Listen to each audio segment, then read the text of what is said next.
When you're ready to enter different data for another chart, it doesn't matter whether you create a new worksheet and enter in the data on the new worksheet, or if you add it to the existing worksheet that you've already been working on. So for the sake of simplicity, we'll add it to the same data sheet that our blood information's on. You don't need to watch me enter in all the data.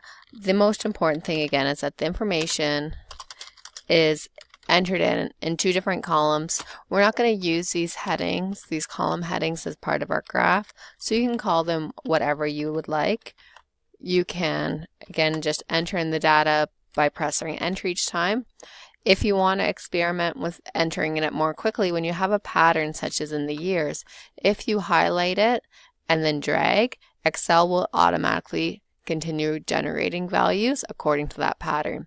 You don't need to use that technique. You can just type them all in individually if you want.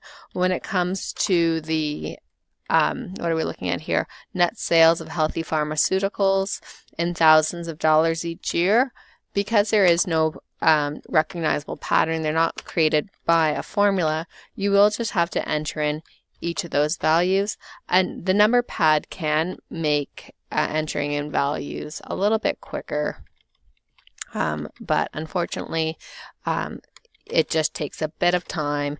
You can also cut and paste to reduce error into Excel, so you can use all of the different cut and paste functions that you might use in Word and Excel, but sometimes figuring out how to do that takes longer than entering in the data yourself.